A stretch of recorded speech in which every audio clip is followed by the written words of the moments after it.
Good morning, everyone. It's an absolute pleasure to have you all here with us today for this flexible packaging event together with ePac. My name is Ricard. I'm here with Jeremy. Hi, my name is Jeremy. I'm very excited for you to come and join us. How are you feeling? Really good. And to our friends joining us all around the world, we see close to 100 joining us and more even on our Chinese platform, Tencent meeting. So again, very excited for all of you to come and join us today. And what are we excited about today, especially? Great that you asked. We didn't realize how excited we are until we came in and we see so many people joining us today.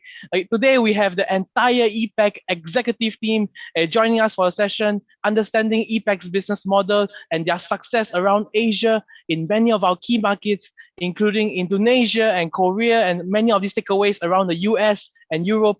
I can't feel my excitement for more. So, And that's the thing, right? Because where I come from, which is the label industry, we are used to digital transformation. For the past 20 years, we've been transforming this industry. If you're a label PSP, very likely you will have a digital press or a few of them.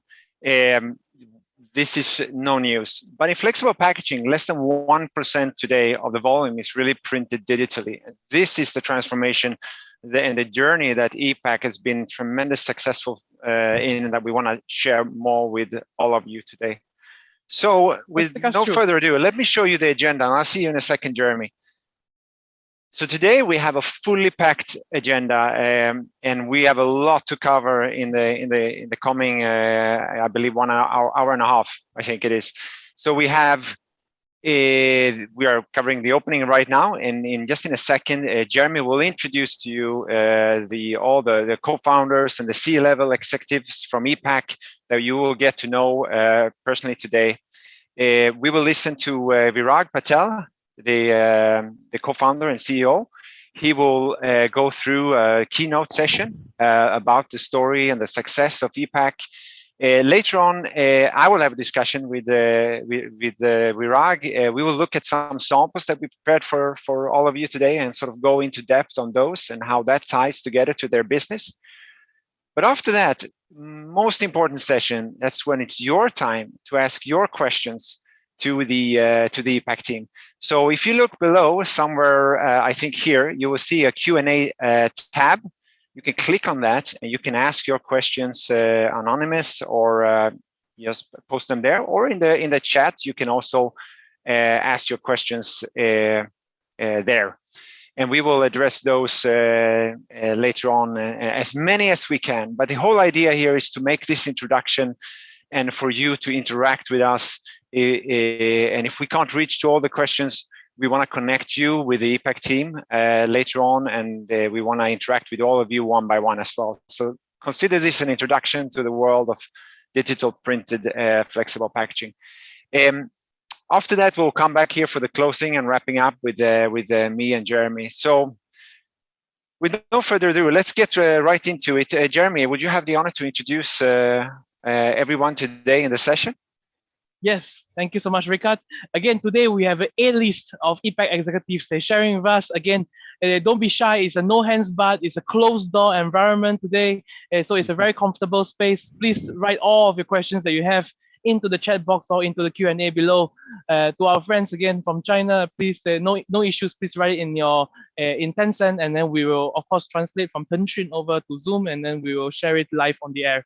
Today we are excited to share with you our panelists today. Firstly, we have Parag Patel, CIO, Chief Information Officer of ePac. Parag, how are you doing? I'm doing great. Thanks for hosting us, and thanks for allowing us to chat with this tremendous amount of people that you have on the webinar. Excited to be here. Very excited to see you as well. Amazing. Thank you. And next, we have Sanjit Menendez, and the Managing Director of International Strategies. How are you doing, Sanjit? Good evening. Doing very well, Jeremy. Thank you. And hello to everyone dialing in. We're very, very excited to be here. Asia is a very exciting market for us. And so thank you for the opportunity. Thank you so much. Next, we have Virag Patel, the co-founder and the COO of ePac. Virag, hello. Hey, good morning and good evening, I guess, for a lot of folks. So, like Parag and Sanjit said, excited to be here. It's our pleasure, and looking forward to a great hour and a half. So, Thank you so much, Virag, and good to see you. And next, we also have Cindy, our flexible packaging business manager. Cindy, how are you? Hi, hello, good morning. Can you hear me, Jeremy? Yes, can you introduce yourself? Yeah, my name is Cindy Chen, and I'm a segment manager for flexible packaging for Asia Pacific. Nice to see you all in the morning, and also good evening for ePac team. We are honored to have you here. Thank you. Thank you so much. Again, Cindy, Ricard, myself, and the entire team, including ePac, as well as the focus, we'll take all of your questions. So please write them. But for now, we have something really exciting. Virag will share with us more than what's within the package. So Virag, the show is yours, and the keynote speech is on you. Take it away. Perfect. Thank you again. I'll share my screen here. Hopefully everybody can see that. Again, really appreciate everybody joining us. Again, I know it's early for some, late for others, but we're excited to be here. And yeah, I'll walk through a little bit about me. Again, it's Virag Patel. I'm a co-founder, CEO, or COO of the company, and I started the company about 6 years ago. But personally, I've been in flexible packaging for about 23 years. And we built this company kind of from the ground up, 0 sales, 0 employees. So it truly is our baby, and we're excited to share it with you. All right, perfect. So some of you may know ePac. It's the first truly global, digital printing company out there. We primarily focus on flexible packaging, not shrink sleeves and labels and those things, but all of our plants are fully integrated from digital printing all the way through pouching. And what you'll notice in our sites, and hopefully we welcome some of you guys to go see them, they all look and feel the exact same all around the world. So it's quite unique. But that standardization allows us to repeat and build these up with customers' expectations kind of front and center in mind. Think Starbucks globally, you kind of get the same product and brand. It's what we've been striving for in this industry. Our why, it's pretty clear. I mean, from the get-go, as I mentioned, I've been in this industry for 20-something years. We primarily worked with and serviced large brands, the P&Gs, the Frito-Lays, the Cokes of the world, the Nestle's. And, from our perspective, the growth within those segments was small, from a percentage basis. The uptick we saw in smaller brands in our local communities was hard to ignore. And when we thought about how do we enter into that market space in these communities, the digital aspect of this really stood out because time to market, the convenience of printing, the digitization of the pre-media part and loading into the presses was really attractive and allowed us to bring in a lot of customers that normally you wouldn't be able to do. So we keep, from our core pillar perspective, we keep those things in mind, right? Our small and medium-sized customers are a focal point to anything we do, whether it's driving R&D or technology or the user or the customer experience. We're embedded in these communities because that's where our customers are. If you think about a small company that's based in your town, they want to be served by a community-based manufacturer. So we're very entrenched into those communities. And then the third thing, which we're very proud of, is the footprint of these manufacturing sites. It's quite sustainable, right? The presses themselves are highly low VOC. Everything downstream is conscientious around waste and how we manage it best. Because we're in these communities, they see the impact of that waste very real. So we want to make sure we minimize that when we're there. So those are our core pillars. From a value perspective, our goal is always to provide exceptional customer service. The big thing, and you'll see some examples here as Ricardo will show you, we help customers grow from farmers market all the way through, going into big club stores. And that's been really, for us, inspiring, but also for our employees. It's nice to see the growth that they get, when they start off with a customer that's maybe a minimum order, and it grows all the way to, when they recognize them at a Walmart or a Tesco or something like that. So that's been a really rewarding thing for us. Obviously, being in those communities, all of our employees are heavily engaged in those communities, from volunteering efforts to outreach to supporting anything we can. And then again, that embeds us really well within those areas we serve. And then, as I mentioned, sustainability is something that's really near and dear to all of us at ePac. Our story, you'll see in that picture, the person to the left in the blue, it's our CMO, co-founder. The middle one is Jack, our CEO, co-founder, and then myself.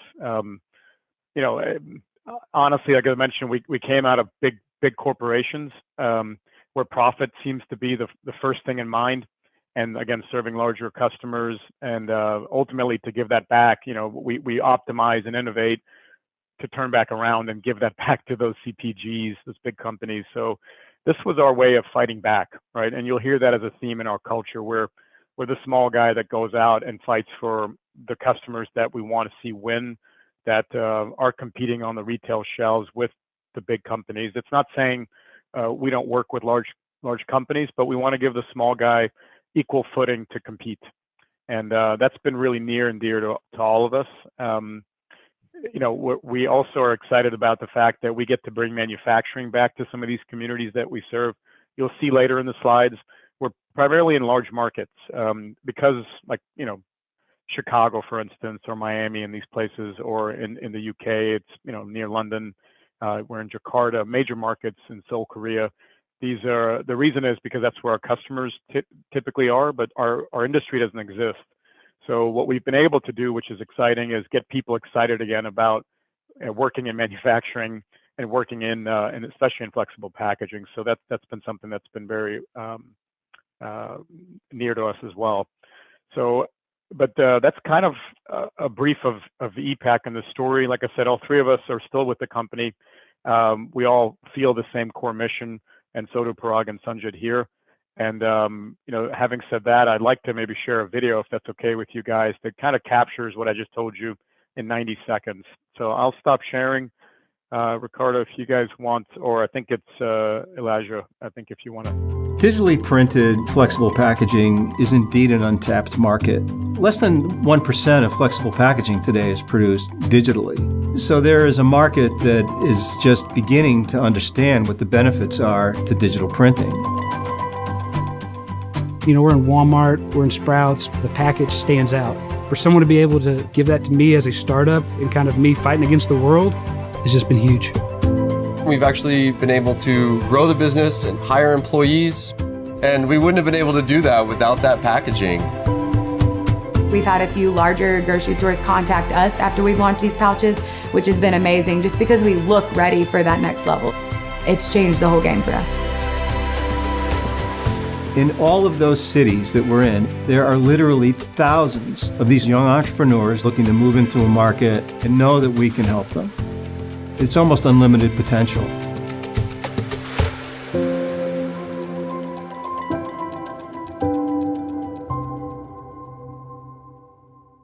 Great, thank you. And I'll pop back up here.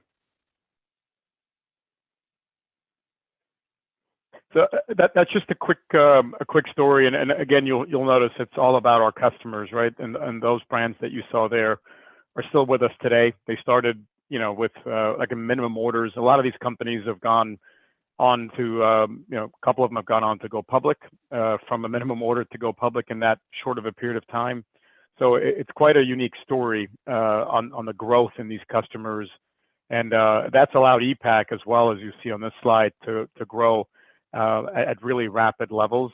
Carl mentioned it on that video, but a virtually unlimited customer pool, and which is very true, because if you can attract somebody that's really small, but they have a great story or they have a great product line, and you allow them to accelerate, whether it's going from a farmer's market to a small retailer to a large retailer, that journey is something we feel very proud of, and it's amazing to see how many of these companies actually do become very successful, which has allowed what you're seeing in front of you here.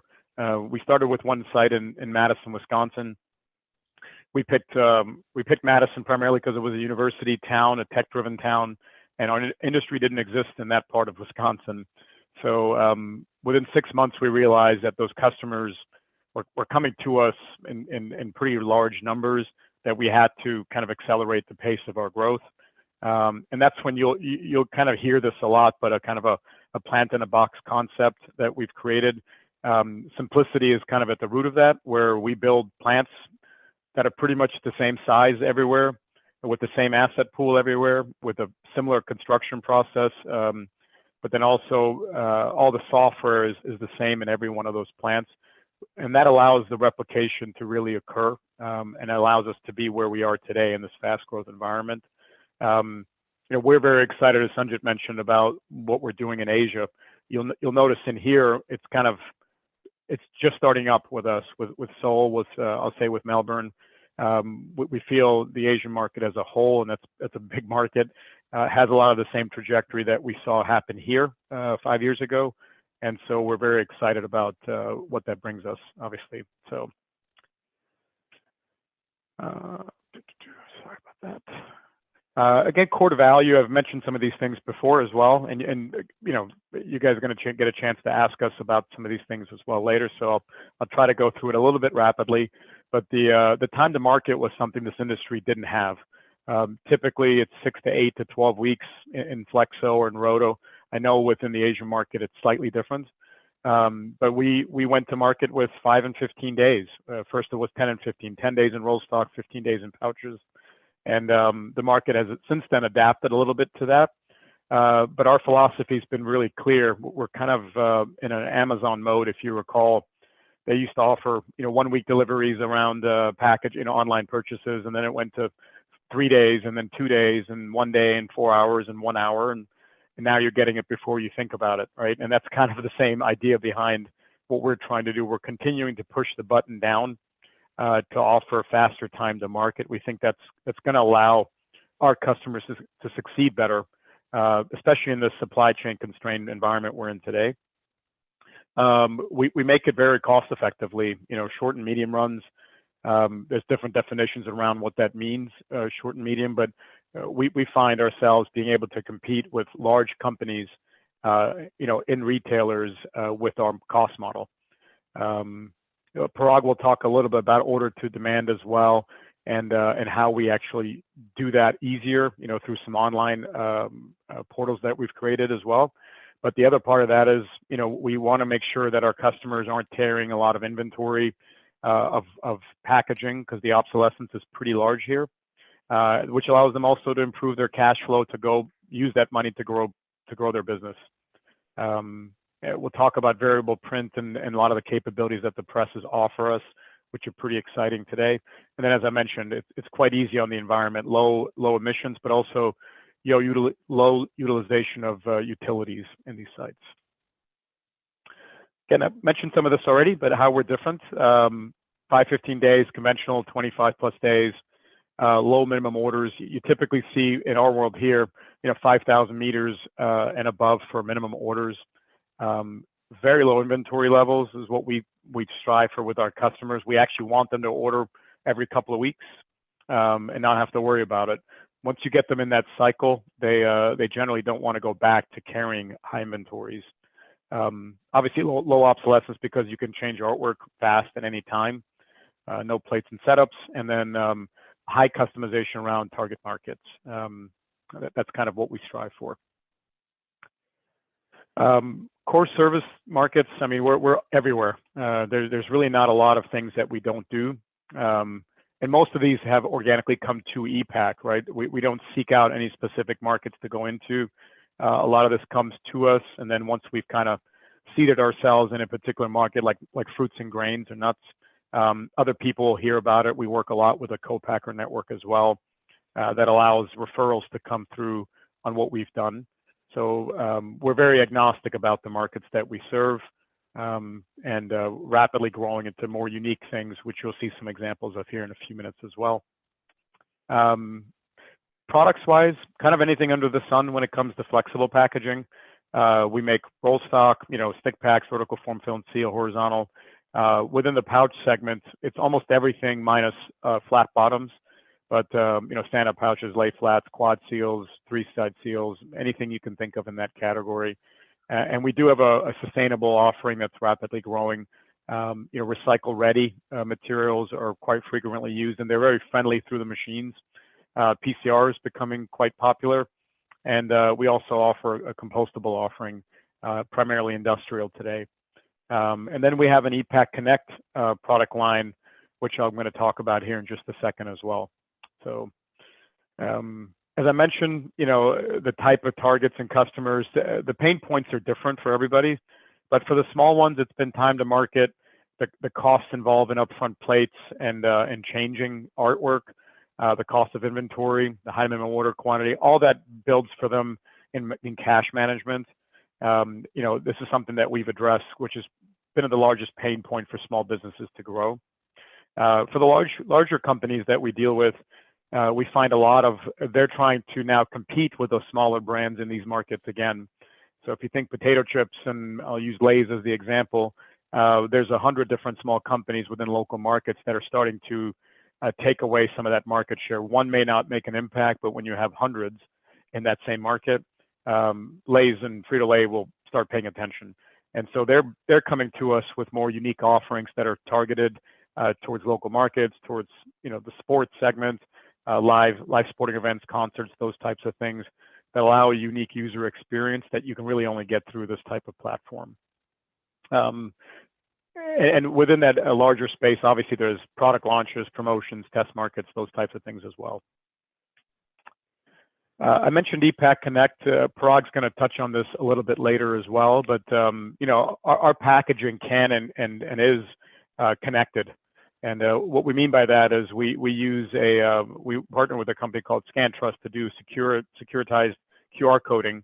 What you see in front of you there, it's not a static site, but when a customer wants to change a site that a customer goes to when they click a QR code, this can be rapidly changing, advancing, and you can have a lot of tools associated with it.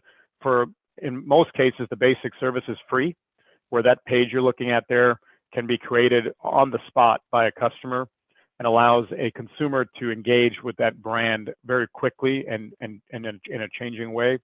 And then there's also a paid for service that allows a lot of data collection and a lot more activity around lot tracing and sustainability. We're finding that to be very critical when we're looking at customers in the pharmaceutical space and those places where traceability is quite important. So by the numbers, we wanted to hit a couple of things for folks. I mean, people always ask about how many customers we currently have. It's evolving and growing. Some brands clearly don't make it, but we have over almost 6,000 active customers at this point. We create a ton of leads, more than we can actually work on typically, and that's been driven through a lot of what marketing does today and word of mouth, of course. But we target specific segments, we target specific areas like Instagram to create a lot of pull in to our system, and that's ever evolving. We have a win ratio there of 55. That means when a customer does come to us for a quotation, more than half the time we're winning those out. And then we have a high retention rate of around 67%. The net new inbound customer growth is kind of tied to that lead creation. Is we bring in a large amount of net new customers year over year, and to a point where we kind of double every year. Again, to Carl's point, there's not a lot of limitations as we go smaller in the segment. The customer pool continues to get bigger, and we're also going to go up in the segment to attract larger CPGs, and that's going to allow that pool to continue to get bigger as well. By the numbers, a lot of people have asked, I think, as well, as how do we compete? Really, I'll say the secret sauce in some cases. It's our model is built around simplicity. We do not overcomplicate what we do, and by that we can keep things in a very structured way around costs. For instance, labor. We don't have an over-reliance on labor in our plants. It's quite automated, primarily through the workflow up front, and obviously the presses as well. You can run them with very little resources. We have very little waste because we don't print anything needed to be overages. We do produce a lot less waste than most flexographic or flexible packaging plants. And generally speaking, because the customer base we attract, we have overall higher margin than the industry does. That's kind of the reasoning why you'll see a bar chart there on the right. Again, I come out of traditional flexible packaging, so we have a pretty good feel of where the modeling works, but that kind of gives you some large buckets of where we see cost structures and elements, and then obviously how we end up making and maintaining good margins. So from a growth perspective, I touched on it already briefly, but this bag and the plant in the box concept is really true to what we do. Simplicity. We build out these sites ourselves. We use the same standard equipment everywhere, including HP's technology. We look for strong retail local partners that understand the local market needs, and we also make sure we listen to those markets, and we do adapt. Right? It's not saying that we're rigid in process, but we're very fast to adapt in new trends. And the technology we utilize, both in printing but also in the software end, allows us to stay extremely current. And in anything that we do, for instance, our sustainability lines, most of them launched within 6 months to a year of us saying we want to be in it, to when we were commercial and rapidly expanding in those markets. So that's kind of the idea behind our global growth at this point. So I know there's going to be questions, but thank you, and I'll stop talking here, and I'll turn it back over, I think, to Ricardo. All right. Okay. Thank you so much for that, Virag. Really amazing story. And as you all can see, I'm here in front of a sample table with the courtesy of ePac. Everything that you see here, this is just a small pick of the of all the products that ePac has been producing around the world. So I thought we'll have a discussion here, and we'll ask some questions. And one way to do that is really to look at the different samples, which is really about, or products. These are real products. And maybe listening to you to your keynote, Virag, what strikes me is the growth rate.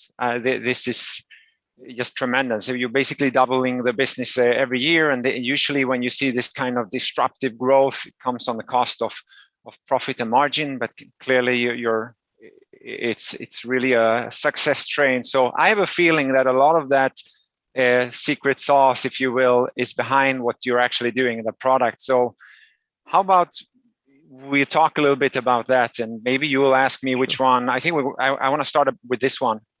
This product here. Yeah, perfect. Maybe you can tell me a bit more about it. Absolutely. Yeah, and thank you for showing that as well. All these brands you see in front of you here, we have an intimate understanding of. Most of them are owners of these companies that we've helped start. Scratch is a nutraceutical company that was going through a rebranding exercise. They're a Boulder, Colorado-based. They were a Boulder, Colorado-based small ski culture and hiking culture-oriented company that people really loved, and that brand was looking to expand, and the packaging that they had was primarily in labels with stock bags. And when they went through that rebranding, we created what you're looking at in front of you. Almost overnight, it created a very different movement for them in growth, because now it looked professional. They were able to sell this into other, a lot of the REIs of the world, a lot of the retail markets that focus on hiking, biking, backpacking, skiing, and they're almost in every one of those big market retailers today in North America, all through the rebranding exercise, because they were able to professionalize that product and rapidly do it. A lot of that went through Instagram. They were an Instagram story in the local market, and when they found, when customers said, "Where can I get this? I live in somewhere else," they were able to start exploring how they could go into other markets this way. So quite a good success story. That was our first customer actually in Boulder, in Colorado. Oh, really? Well. Yeah. Well, all right. Well, it's amazing. And when we went through this before a little bit, this one caught my eye. This is, if I don't mistaken, a sort of a sustainability story. Maybe you can tell us about this one. Sure. It's somewhat similar. Again, a small brand. Most of this you'll find repetitive. They're all small brands starting up, but the owner of this company was very specific. They were making organic dried fruit products and nuts. and they read a lot about what flexible packaging does and is good about, but they also, didn't like where the sustainability angle was going. So they reached out to us very early on. This is about a 3.5-year-old company, and said, we want to create something that we feel attracts and speaks to our customers in sustainability. So that's an all PE produced pouch. So that's recycle ready. We like Whole Foods and those places where this customer is put into, they allow that bag to get into their recycling stream right at Whole Foods. So it was quite important for them to have a product that Whole Foods can accept in their streams at the stores, which is that example there. And they've rapidly grown. It's 16 SKUs now. They started with 2, the apple, and I think it was dried mangoes. Yeah, and so they've really expanded at Whole Foods. Amazing, 16 SKUs.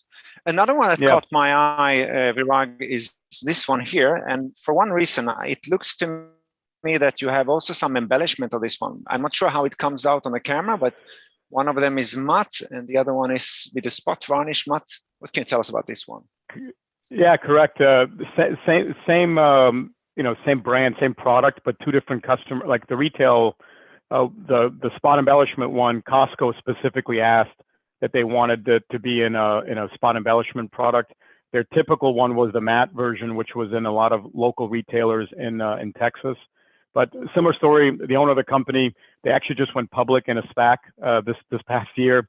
But they started off in Texas at local retailers. Costco picked them up very quickly. And the only reason Costco picked them up was because of that spot embellishment, that they could deliver that. And we were there to help them grow. And it just went public 6 months ago, the company. So that's a really good success and this story. One has the see-through also, right? There's a window from the back. You can see the products. That's also beautiful. That's exactly right. Yep. All right. And that's a growing segment, I think, in the US. So. Oh, sorry. Go ahead. Yeah. No, the other one I wanted to move on to is one that I love. This soft touch, and that's something you can't feel on the camera, but it's the socks package. What can you tell us about this one? I think there are a few. Yeah, it's kind of unique. I mean, like I said, we any market that comes to us, we generally don't turn down. You never think about socks in pouches, but they're an online sock company that came to us. They were in corrugated boxes. It's quite unique. It's a monthly sock club that is nationwide, and they have a very unique sock offering, and their customers are always looking for something different in design. So as they ship those, they wanted a package that was also variable enough where it was unique when the customer gets it. They're excited about not only the socks that are inside of them, but also the package that comes with it. And it's really, for them, it spoke to the kind of customers that they've been attracting, and they just didn't want to put it in a brown box. And so you'll see there's quite a bit of variability. We've done variable data campaigns with these guys for Christmas, for instance. They've got quite unique, I think it's 150 different variable data concepts that they've put in place. Not variable, sorry, mosaic data concepts. So different patterns within different artwork. And it's been a great customer. So. And this one particular, maybe Edson, if you can just take this one really close. It's because obviously you wouldn't need a barrier, but the metal, I love that. It looks like a real aluminium. Well, I guess it is the aluminium that we see through there. Yeah, it's beautiful. All part of our pre-media and design, right? I mean, if the customer wanted some, especially for this one, this is a Christmas one, but they wanted some of that shine through, and we don't have metallized inks. So the unique way to produce that would be is going and adding a metallized background and doing knockouts throughout that package, which gives you the same, if not in some cases, better effects. So, yeah, amazing. I think we can do one more, which is quite popular in this region. The coffee is something that we see many converters here. It's a really good fit for digital. This is another unique thing, I think, and it's probably not unique to the North American or European markets, but heavy customization, heavy localization around coffee. So we have, in New York, there's probably 300 roasters. In every city, there's very unique small roasters everywhere. And what a lot of them want is they want to be able to sell their own coffee in their retail outlets, their small coffee shops.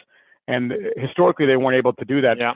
A, because it's a brown bag, it wasn't standing out quite as much. The shelf life wasn't there, and so they'd often pack or sell products that were more regionalized or nationalized in name. So the retail market in the U.S. is really going towards, hey, I'm a small coffee roaster, I want my beans to shine. They sell them in their stores, and with this model, it allows a lot of them to come to us and get very low MOQ packaging for that sector. So that's really amazing. We see the same also with labels, like in beer, in craft beer. So what you're saying, this 300 Correct. coffee roastery in New York area only, and they wouldn't be able to do that in the past. You would need a big quantity, or you stick a label onto a brown bag, and most of them were labels. Amazing. That's correct. That's exactly right. Yeah. I think we have time for one more, Virag. This one caught my eye because it really looks like a craft paper, but it's not, right? Yeah. No, the customer, it's they make seasonings and stuff for fish, quite a bit of fish, but they wanted a natural looking product, but they needed barrier. Paper doesn't offer it for them, so even a coated paper. So they wanted a look. They really liked the idea of having a brown looking bag. The unique thing about this is we make our own soft touch materials that so you get a very tactile feel that's very paper-like. So from a customer perception, it looks like what they wanted. It looks like paper with the properties of polymers and plastic. So amazing. Oh, that's really great. Yeah, that's some of the samples, and of course there's much more here. And if anyone on the line would love to see more of these samples, feel them, they can reach out to you, right? And you can elaborate more in details. Yeah, Sanjay, we can send sample kits and boxes to anybody that needs them. Yeah, sure. Yeah. Well, when you look at the quality, of course, I'm biased. I'm with HP Indigo, but it really is that's the thing, right? You want this small quantity, but you still want that rotogravure flexo quality that the market got used to, and we're certainly matching that. So amazing. Let's move on, and I want to bring Cindy into the discussion that you met before. I'm sure most of you on the line are familiar, know Cindy already. And the next question actually is to both of you, but it's a question about the market, how we see it. How is the market different in Asia versus perhaps US or Europe, where I'm from? And maybe I'll ask Cindy to elaborate on that first from a standpoint of meeting the PSPs here. Okay, Rika, can you hear me well? Yes. Okay, I think the answer is very simple. There are a lot of difference, Asian market versus Europe or North America. For example, our customer Alex Chan just now asked one specific question: what is the lead time in Asia? The rotogravure lead time is very short in Asia compared to North America and Europe. But generally speaking, Asia has the biggest conventional flexible packaging market, like 50% of the worldwide volume. And we have also the largest single markets, such as Japan, India, and China here in Asia. But maybe many people will say, okay, this is the huge conventional market, but it doesn't mean we have a large addressable market for digital in Asia. I think because digital printing flexible packaging is like a 0 to 1 type of business. This is a new business. So it really depends on 3 things to ramp up the scale. One is how fast is digital printing technology innovation. Second is how to really dig out the potential needs that cannot be met by the conventional printing, the conventional business model. And the third thing is how our customer, like ePac, how can they really grow with a fit strategy to the local market? So that's I think this is the key things that can really help us to understand how large is the addressable market. And maybe here, I think ePac team is here. We can ask their view about their experience in different locations in the world because they have so many plants in Europe, in US, and Asia. Maybe Virag, you want to Absolutely. share some of your views? Yeah, absolutely. I think if I was going to kind of pick a couple of things that I think are quite different is I think in Asia we've experienced the barriers to entry into flexible packaging is quite low, right? You don't need to buy a $10 million press or $5 million W&H press. You can get into the market with some very small and I'll say nimble assets. Now there's some downsides to that too, right? Small and nimble could mean, I think to Alex's question, maybe rotogravure lead times could be lower than what we would see in North America, which in the US it typically ends up being 12 weeks. Maybe in Asia it's maybe half of that, maybe even less, because you've got smaller assets, quite nimble to change over. But I think what we find is that there's a sacrifice in some of that too. Is from a digital printing perspective, the quality of the print really does stand out, and with smaller, nimble, and a lot of the companies that are in it that are, that have lower barriers to entry with different assets, you're finding that sometimes sacrifice quality over, what you're putting out there. So at least that's what we've seen so far in the 3 places we're in. But the low barrier entry is definitely something that we are cognizant of. But I think how we would compete with that is making sure that we deliver consistently 5 and 15 days. Some people may not do it every time that way, and that our quality stays at a level that we think the market, if they don't want it today, but once they see a product like that on the market versus a competitor sample that maybe wasn't printed in digital, quickly you get at least what we've noticed in Europe and here and the limited Asia markets, they quickly start adapting to, I want that package, I want that look, right? And I think a lot of that can be achieved through digital. The second item was, I think, which is really attractive to us, obviously, the growth rates in Asia are dramatically different than here. In the US, the packaging industry is certainly growing at about 3.5–4% a year. Europe is about the same, but we're seeing obviously a lot more significant growth in Europe. In Asia, which allows us to kind of find our niches a lot better. And I think Cindy mentioned it, that we don't have to rule, a market like in China or in India and those places, because the population will support even a small entry with ePac, and it can be significant for ePac. It may not, it may not make a big splash in the overall market just yet, but I think there's enough growth in those markets for an ePac type model around what we're trying to go do. I think the third thing for us is there's a lot of regional, local differences, and I feel like it's coming back, right? When we look at our access in Indonesia today, we're finding quite unique differences between, islands, of course, but then within the islands, different communities have brands that are making a comeback that were local in those areas, and or local tastes and differences. That really plays well to ePac as well. We're finding that in India to be the same case, certainly in Korea as well.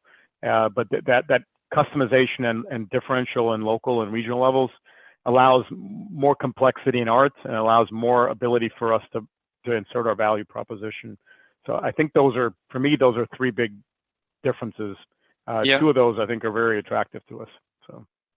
Yeah, no, that's great. Gotcha. And in the light of COVID and all the challenges we have had recently, the way we see it, that usually when things are great, people are just busy doing more of what they're already doing. Do you feel that the pandemic have sort of, I wouldn't say support, because that's a terrible thing, but sort of accelerated this change that we see in the market on time to market and be able to order shorter run lengths and these sort of things? Yeah, it's a good question. I think there's a few things we've seen with this last couple of years. I think for us, one of those, I think it's the labor market. Obviously, has changed quite a bit. There's a lot been coming out of the market here, so it's been a challenge for the industry, really for any industry, to hire people well.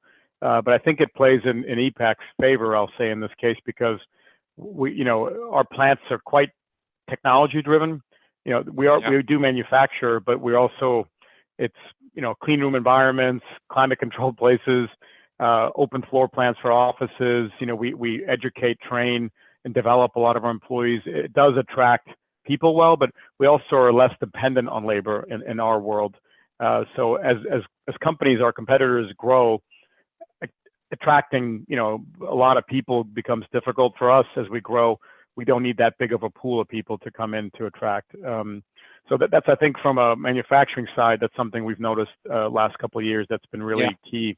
But I think from a market perspective, the continued push to lower MOQs, whether that's driven by the fact that they can't, most of our customers with the current supply chain can't get enough raw materials to service their customers.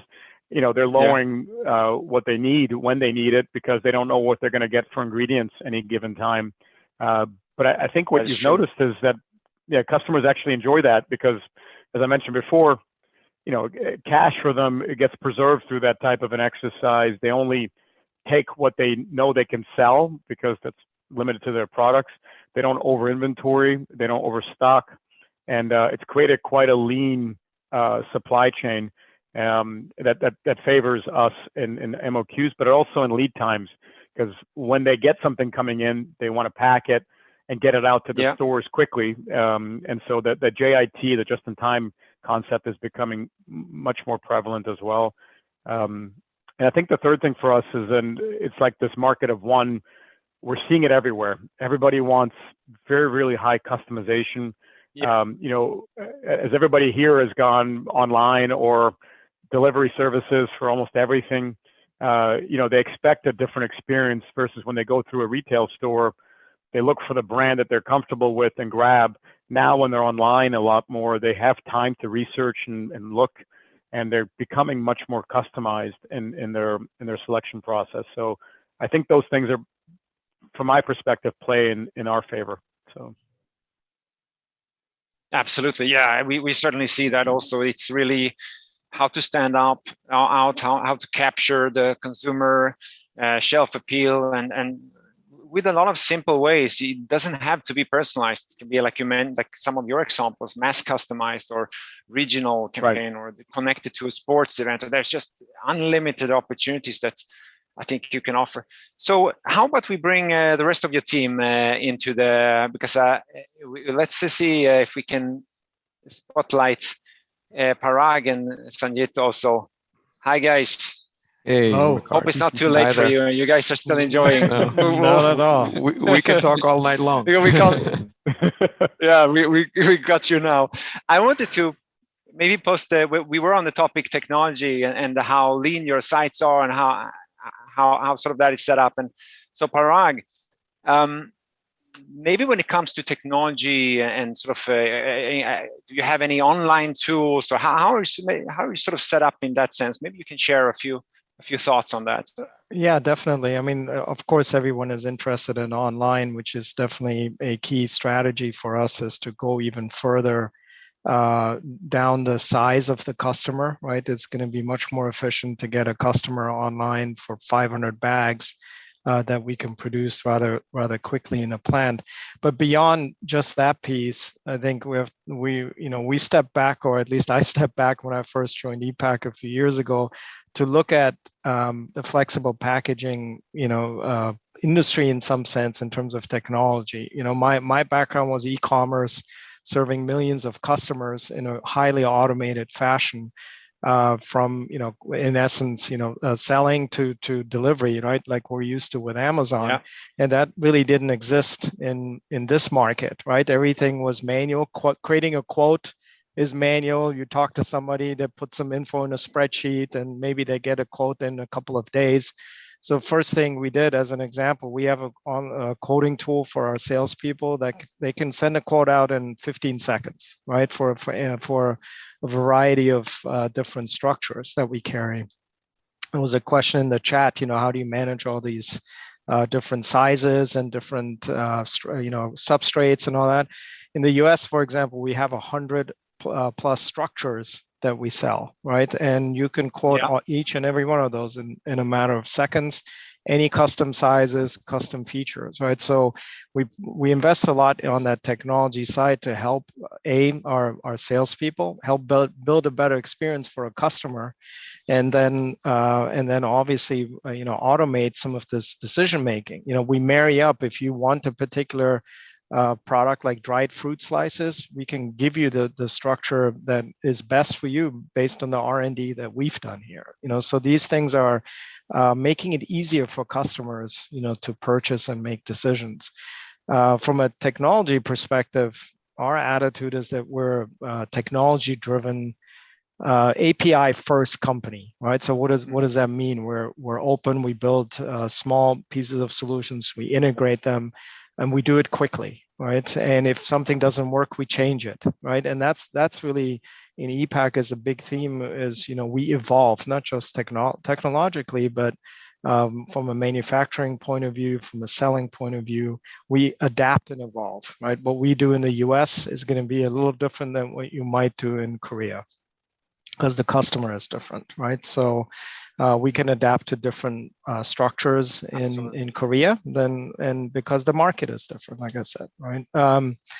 I think the key for us is automation, time from order to shipment, and we've built a fully integrated end-to-end solution with the help of HP, or with partnering, I should say, with HP, Microsoft, ESCO, which I'm sure you guys are familiar with. Obviously, ESCO is an HP partner, and ScanTrust, to really build a unique, fully integrated solution. And I think it's unique in this industry. I haven't heard of anybody else that has it.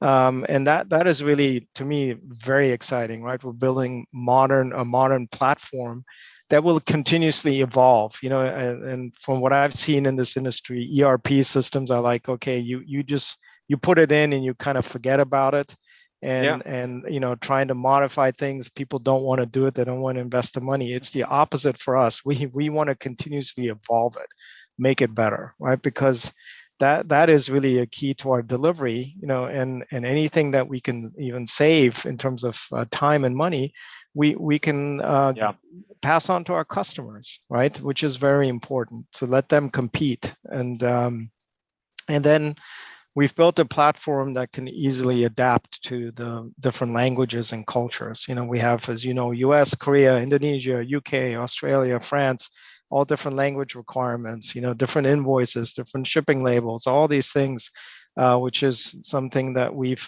built in-house and we can support. So, and the benefit, I think, for partners, right, when we make changes, in the US, we roll those changes to all environments, right? And I do want to answer a couple of other questions that came through. Someone asked a question about long runs. How long of a run can you handle? The beauty of our platform, especially in the US, if we get a really large order, we can easily split that order across multiple sites. The HP press is there with the color calibration, et cetera. It's really not difficult to say, I'm going to run this order in 3 different plants, right? Yeah, and therefore cut the time down and get the customer the order that they want. So when you talk about size limitation, we don't want to run one customer for 1 month in a plant. That's not our model, right? So there's a point where it doesn't make sense for us, but we can take very large orders, and we have done so. Right. So it's not really an issue. And as I said, we have 100+ structures, but our scale allows us to supply the inventory where it's needed. If an order comes in for a particular type of structure, we can supply the inventory to a plant in that region and get it printed and deliver within 10 to 15 days. So there's a lot of tech behind what we do, and it will continually evolve. It's by no means perfect, but I will say one more thing. When you look at HP, we have such a beautiful piece of machinery in terms of technology, that you want to add other technology to it, right? To really, match the capabilities. So, and that's kind of our attitude. You can't take an analog mindset and use it on a digital press, in my mind. So. Yeah. No, that's great. Great answer. Thank you, Parag.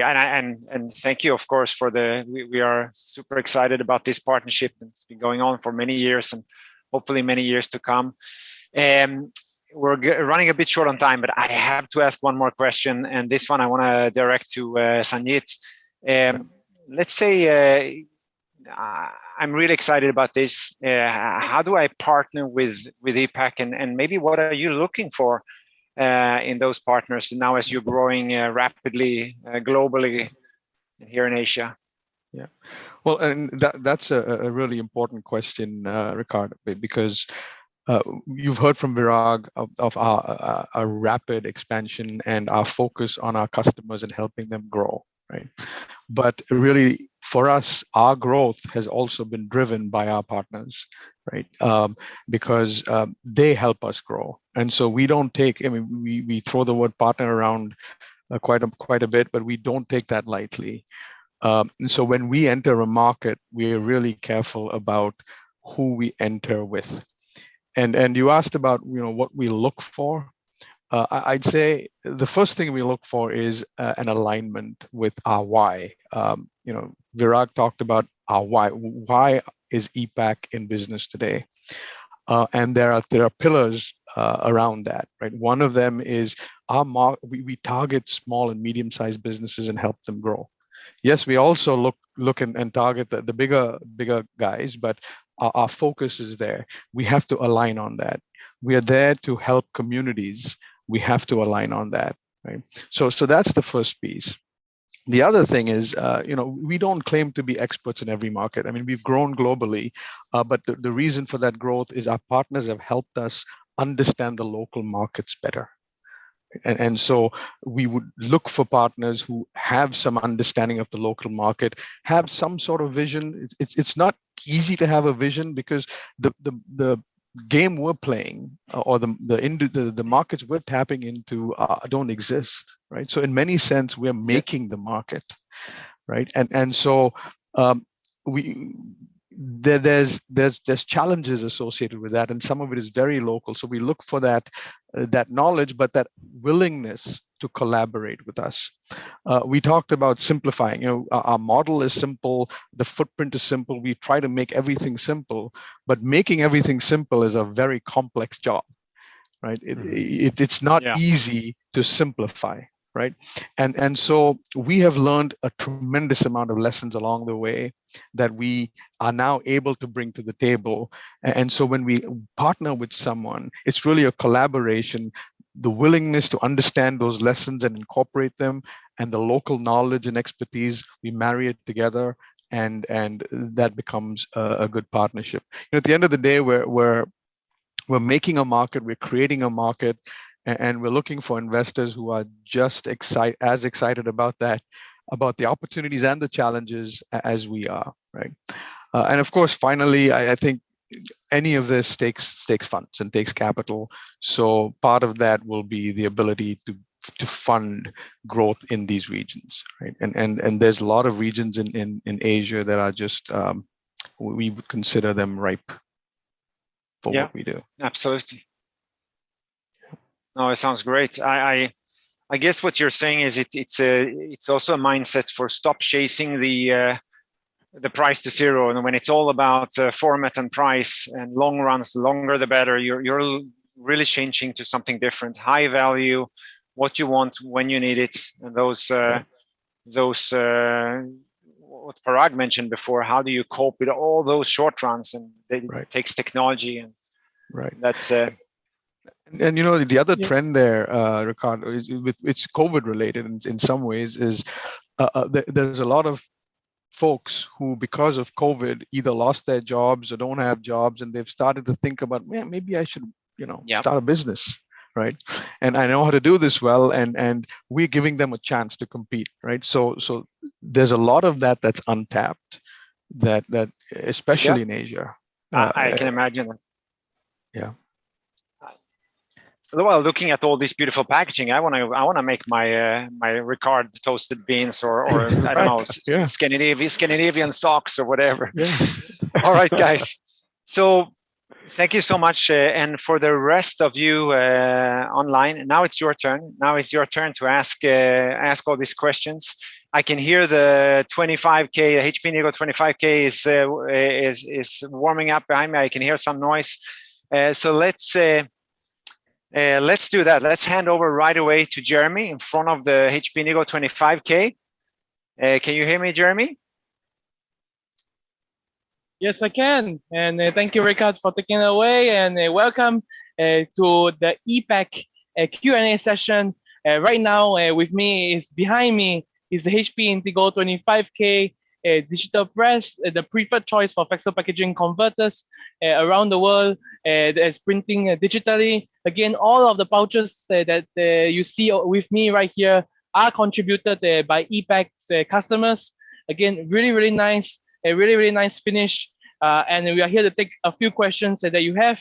So for our audience, if you have any questions, please put it into the Zoom Q&A tab right now, and we'll see it live on the air, and we'll take a few questions. And on top of that, for our friends joining us from 腾讯，你们好，如果有什么疑问，可以让我们知道，那我们会在广播上来去 address 你们的疑问。Okay, so let's take the first question that came in.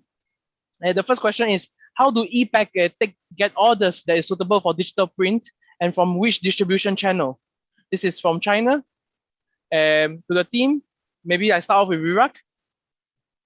Sure. I mean, I think Parag alluded to it. I mean, we standardize a lot of our, first, the presses are 30 inches wide. So we really cover 2 different web widths. That's primarily what we run. So that already narrows down your scope, right? I mean, if you're printing in traditional, you're going to have, you could have hundreds of different web widths that you're going to be running through the machines. We've narrowed it down to a couple. The second thing is we formulate based on recipes. So even though we have got 100 structures, we actually only have, I don't know, 25 or so different actual substrates that we combine together to make, the properties that we're looking for. Like I said, myself, my partner come out of the industry, so we do spend a lot of time with the technology team understanding how customers perceive packaging. So versus selling them something that we think fits for a particular market or customer because we think it's unique, we let the users use coffee as an example. What are you packing? Coffee? Is it roasted? Is it, a whole bean? Is it a ground? Those decisions customers can understand, and that drives them to a decision point that allows us to pick a unique structure or one or two. It doesn't force a customer to say, oh, I want this, I want that. I heard somebody selling this product, I need that exact packet. You start thinking in that world, then we're going to have 1,000 different structures, and it does become quite complex. But we manage all the inventory. We have vendors globally that go sell into our distribution plants, and then from those sites we distribute to our manufacturing sites usually once a week. So we do a lot of demand planning. We look at inventory levels for different products, and then we ship based on what those demands look like. So similar to what our customers are on managing inventory really low, we want our plants to be very nimble because they're smaller sites.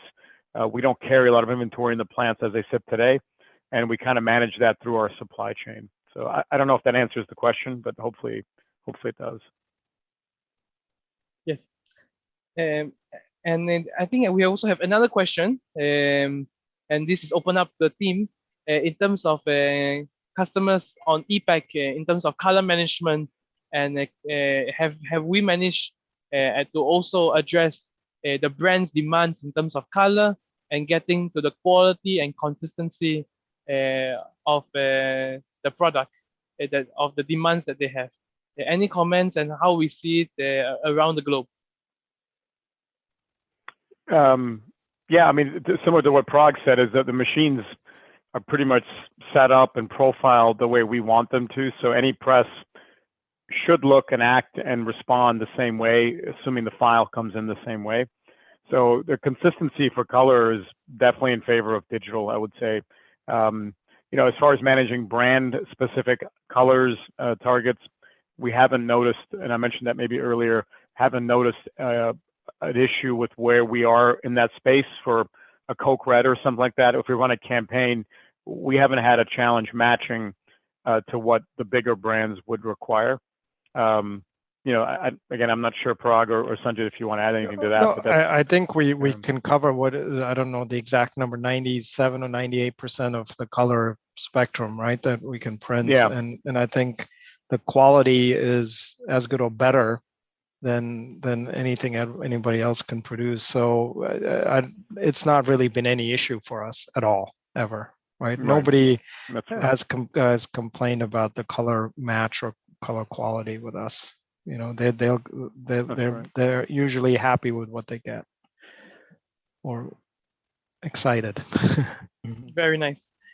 Another question that we have is about the growth. How do you see ePac Converter's growth in terms of revenue over the last few years as compared to a site that is not within the ePac partnership on an average from your perspective? I mean, it's hard to compare to, I don't know, other plants. We don't have all that data. All we know, as Virag said, is like, we double every year. Some of it is through plant expansion and some of it is within a plant. But typically what we see within a short time frame, a plant reaches maximum capacity in terms of output. So you have to build more plants, right, which fuels the growth. And for our partners too, this is not a one plant type model, right? You have to think bigger and you have to think scale. And the way you expand is building multiple plants in different areas to serve different communities. So that's really a key part of the model. And the other piece, Jeremy, is it's very difficult to compare it yet, right? Because this market, the niche, I'm talking about the niche that we play in terms of digital flexible packaging, with the model that we have. We're making the market. So to compare it to someone else, it becomes more of a challenge. I've looked at a lot of the industry statistics and it's very useful to understand the growth, but it's not necessarily useful to be able to compare it, if that makes sense. But essentially, I think the gist of the question is to see how ePac's customers are growing, and I think you hit the nail on that perfectly. Some sites are growing and doubling their presses almost on a yearly basis, from 2 presses to 4 presses, and to continue to grow. So I think this is the trend that we see, and the average growth lead time for doubling is around 12 to 16 months, and this is what also we see in HP internal. I believe it's the same that you see on your end.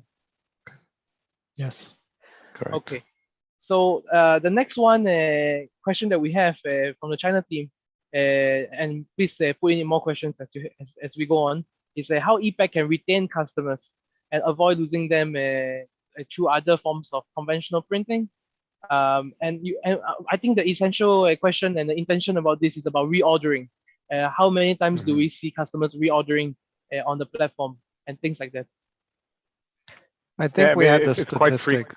Yeah, go ahead. Yeah, no, go ahead. It's quite frequent. I mean, our retention is 67%, right? I mean, from a minimum order up to when they mature, I'll call it mature. But we have quite a bit of companies that in a conventional world would think that they would outgrow ePac, right? I mean, we run jobs that are 1 million lineal feet for one customer. But what the unique thing with those customers is that, at least in the markets that we see today, most of these customers don't own their own manufacturing.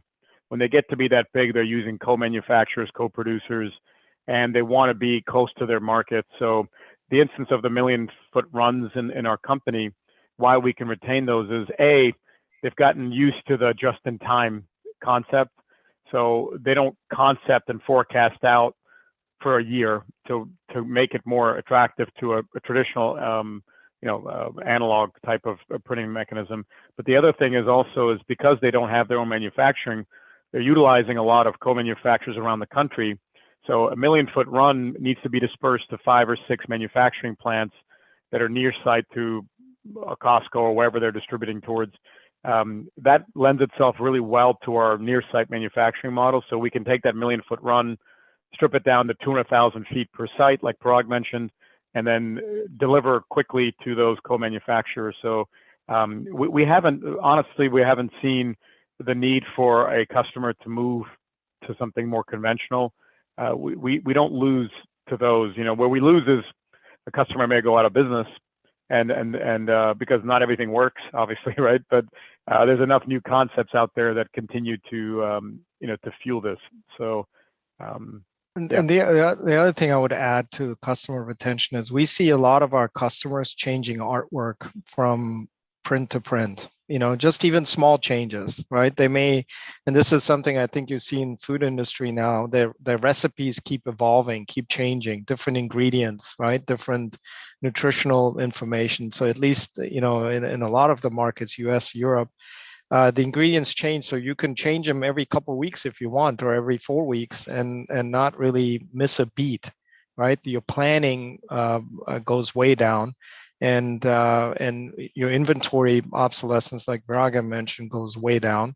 So it gives them more flexibility, and they can really experiment, with what their market can wants, what their customer wants, right? So and that's we've seen that trend in a lot of different markets within the food industry. So I think that's something they can't get anywhere else, really. And I think, Parag, it's really critical, and I think I want to expand that a little bit because also a question came in around industry verticals. Where do you see ePac best suited in terms of competing in which kind of verticals around flexible packaging? I mean, I do see a lot of samples here and around food and beverage, cosmetics, but can you share a little bit more about some verticals that you see that we are able to compete in those markets very effectively, given the technology and as well as the partnership? Yeah, I think it's in SKU complexity generally. It's and I'll use that as a broad term that favors this model from the get-go, right? I mean, that's not to say we have customers that don't have 2 or 3 SKUs in larger volumes, but generally spices, nuts, anything food related that has that complexity. If you think nuts, it's roasted, unroasted, raw.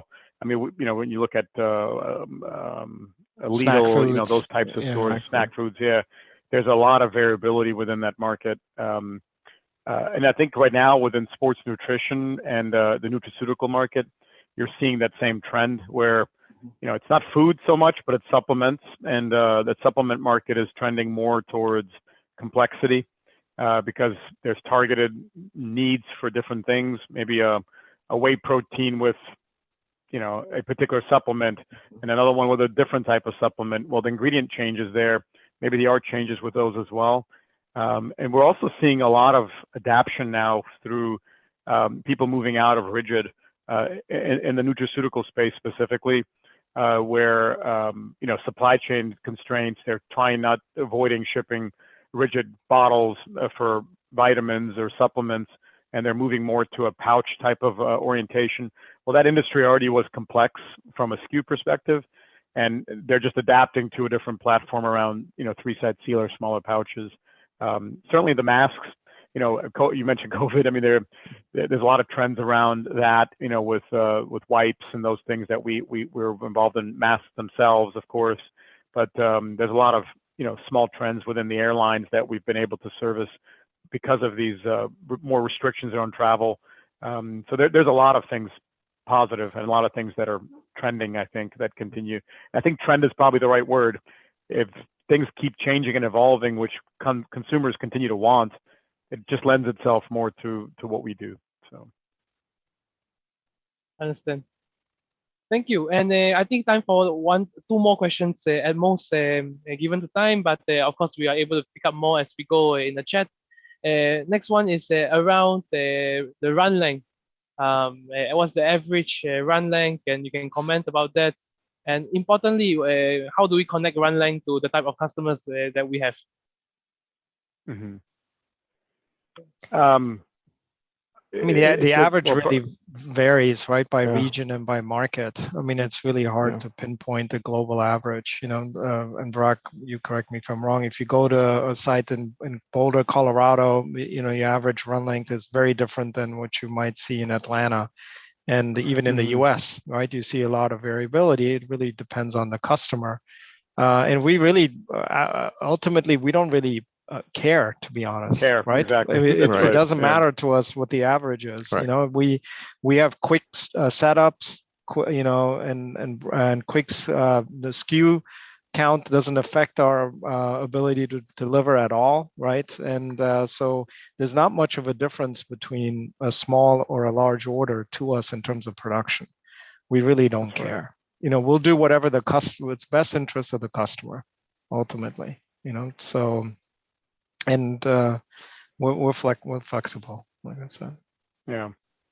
Well, I think a lot of that flexibility also comes in planning, right? I mean, the presses we want to run, we try to run them as long and as, you know, not fast, but as long as possible, 24 hours if we can. And so we stage materials based on run length and internally, but that could be 8 customers running on the same, you know, same substrate, for instance.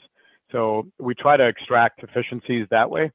So that's why I was kind of hesitating about the answer. Our answer is we want to run long shifts and long runs because those presses perform better when they're running all the time. So our goal is always to make sure they're running, and it's optimized based on our planning. Yeah, and when you talk about printing, even though we have 100 different structures, we typically print only on a handful of structures, right? Correct. So That's right. so we can service dozens of customers on the same film printing. Yep. Right. And then That's right. So Thank you. I think that's fantastic. I think time for one last question that we have around one of the platform that you mentioned earlier, ePac Connect, and then with a partnership on security with Scantrust. Can you share with us more about that? And importantly, how do we see customers using that platform? And how does it connect to emerging online platforms that our customers are also looking at and also offering on the e-commerce marketplaces? I think maybe, yeah, I mean, there's probably 2 different questions, but on the ePac Connect, it's really, you know, the benefit we can provide, and with our relationship is we can print that the serialized QR code on every package going out, right? So that helps you with track and trace, which we see quite a bit of in Europe in particular, and where we want to see, you know, where does a package end up at the end, right? I think that's helpful. We also for authentication, or I think the word we see here, authentication, is to make sure that the product you're getting is authentic and not a counterfeit. So we see a lot of that as well. And actually, I think we have some of it now in pharma, right, where it's required, you know, that each package has a unique code on it. So it doesn't require a second, you know, label or second, you know, inkjet or anything like that, you know, to be put on the package.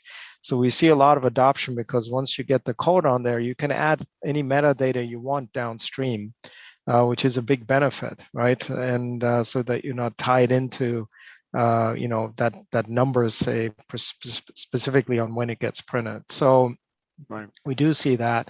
In terms of, I think the question around the online piece, I see it in the chat here, was around Amazon and Alibaba maybe. We don't really have any plans to go sell on that marketplace because we're not selling a commodity in that sense, right? We're not selling just a bag. We're really trying to sell solutions for our customers, right? And this is, you know, we can sell any size, any structure, as long as we have the film with any given feature, you know, within that 30-inch web width. So to say, look, go on Alibaba and sell, you know, 150 millimeter by 250 millimeter pouch generically makes no sense. You know, we're not adding value to customers, you know, so we really are engaged with our customer. We want to see them succeed. This is not really at the end, it's not a price competition, right? For us, we provide a lot more than just a bag. Thank you, and I think that ties up perfectly with all of the entire end-to-end solution in terms of ordering and in terms of having a platform, a security platform, for the pouches, and also providing a fast time to market, quick turnaround. So again, it's an end-to-end solution.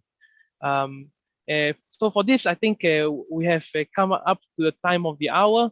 And for now, I'll pass my time back to Ricard. But thank you so much again to our panelists from ePac executive team to share with us today. So Ricard, the show is yours, and I'll join you in just a minute. Thank you so much, Jeremy, and thank you, ePac team. By the way, the table that you saw in front of Jeremy, all those samples are part of a sample kit that you can also reach out to us and get. So I wanted to get your feedback. While you guys were busy, I went ahead and made my own coffee, like I said I would. So here's me enjoying a cup PC in Singapore. What do you guys think? Awesome. I might need some help to produce this one. That's fantastic. All right, good. So if you want to see those samples or anything else, please reach out to us. Okay, and I'm sorry we ran out of time, but when we have guys like you on board, we just can't respect the hours. But any final words? We want to wrap it up. Any final quick thoughts from you guys? Well, for one, Ricard, oh, go ahead. sorry. No, go ahead. Sorry. No, for No, one, please, go. I just want to thank everyone who's listening in for joining us today. We enjoy sharing our ePac story. We believe it's a great story to tell, and we hope they got some good nuggets from our experiences and what we've got. But I have to say the other piece of it is we're very, very excited about the opportunities in Asia. We see it as a huge growth opportunity, and we're out now looking for partners to tackle that going forward. So this has been a great session for us. So thanks to everyone. And I want to say thanks for for almost everyone to stick around. It's quite impressive. Hardly anybody dropped off. So thank you for that. It was fantastic, and we really enjoyed it. Yes.